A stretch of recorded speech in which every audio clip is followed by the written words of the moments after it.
هنختار فكرة النهاردة مع بعض. قناع بابا نويل. ماشي، هجهز الحاجة وارجع لكم تاني، خليكم معايا الاخر عشان تتعلموا تعملوه خطوة بخطوة بطريقة سهلة. جبت الحاجة وجيت انا هنا جبت فرخ فوم ابيض وقطعة فوم احمر، اي بواقي فوم عندنا، وجبت القلم. هنبدأ نرسم الاجزاء بتاعة القناع بتاع بابا نويل. هجيب اول حاجة الوش هرسمه على الفرخ الابيض.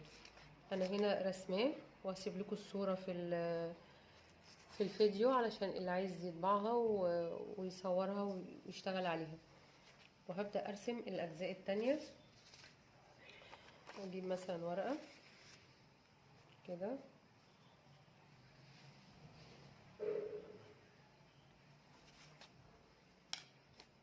ده الشنب بتاعه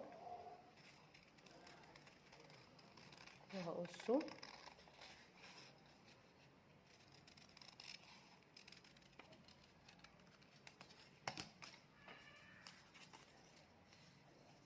يبقى معايا بالشكل ده.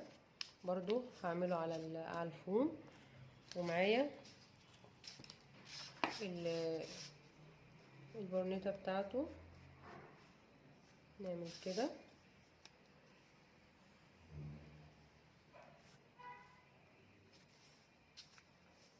ناخد دي كده اهي بالشكل ده واقصها.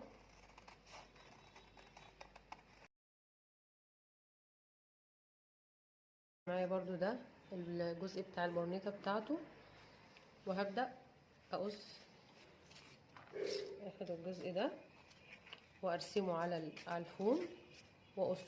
والشنب بتاعه برضو نفس الكلام، هحطه وارسمه على الفوم واقصه. هنا قصيت الاجزاء كلها بتاعه القناع، وهنبدأ نركبهم على بعض عشان نشوف الشكل في الاخر هيبقى ازاي.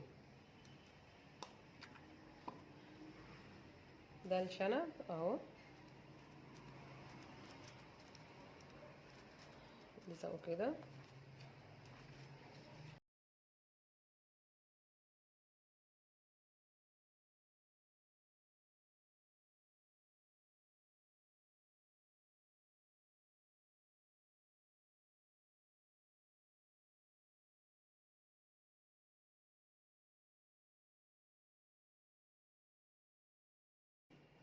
ده الشكل النهائي بتاعه. يا رب تكون الفكرة عجبتكم. لو عجبتكم ابعتولي في التعليقات، وياريت اللي عنده فكرة يقولها لي وننفذها مع بعض بإذن الله.